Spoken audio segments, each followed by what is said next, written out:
Okay guys, no, welcome back na naman dito sa ating channel, Pinoy Tech Spot. And for today guys, no, i-share ko lang sa inyo yung ating YouTube earnings guys, no. Doon sa mga avid fan or mga avid viewers po ng Pinoy Tech Spot, no.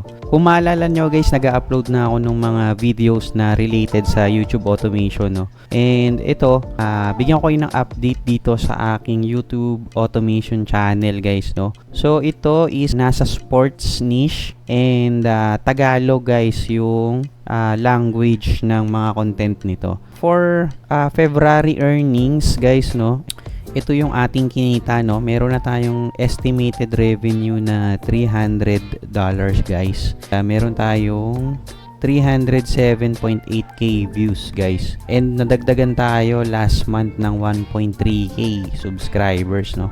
So, malaki-laki na rin yan guys. And talagang worth it yung pagod and worth it yung time na nilalaan natin dito sa ating YouTube automation channel, no. And by the way guys, no, itong $300 na to is totoo yan, no. Refresh natin.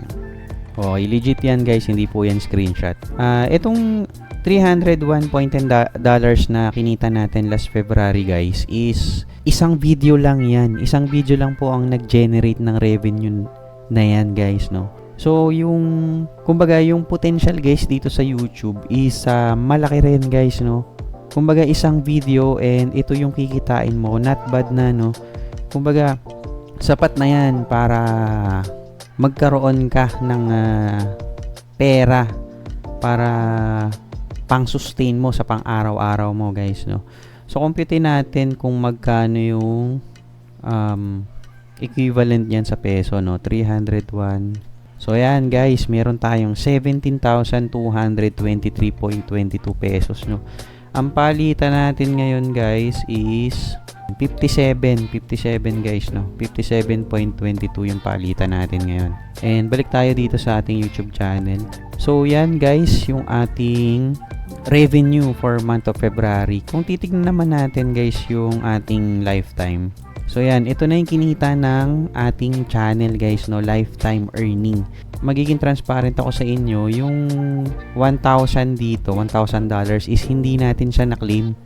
Hindi natin nakubra yung sahod natin na yun, no, yung $1,000 dahil maraming naging problema yung YouTube channel na ito guys, no. Nag-upload tayo ng mga content na hindi pasado guys, no, dun sa eligibility or dun sa mga patakaran ni YouTube, kaya yun, na-demonetize tayo, no. And recently nitong 2025 January, bumalik yung ating channel guys, no, na naayos natin yung problema and finally na monetize ulit yung channel natin na ito, no. So yung sa mga gustong mag-start ng YouTube automation guys, no, pag-aralan yung mabuti yung mga patakaran or yung mga rules ni YouTube, no, sa paggawa ng mga content. Ang gusto ni YouTube is maging creative tayo, no, hindi tayo kopya ng video and then upload, no. So papasayan sa una yung mga kinopya yung video na hindi nyo inedit, pero pagdating ng panahon, tsak,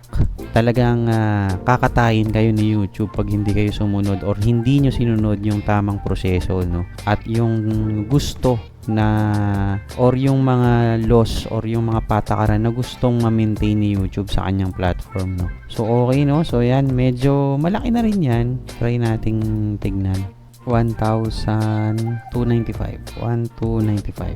Yan, no. So yan guys, no, 73,000. Napakalaking pera na yan guys, no. Pwede ka nang buhayin yan. Sapat na yan para buhayin ka sa loob ng I think 3 months, no. Napakalaki na niyan. And yun guys, no, share ko lang sa mga gusto mag-start, no, pag-aralan yung mabuti and kailangan is dun sa mga existing naman na gumagawa na ng YouTube automation, maging mag-aral pa kayo and i-maintain nyo na huwag kayong magkaroon ng violation kay YouTube, no.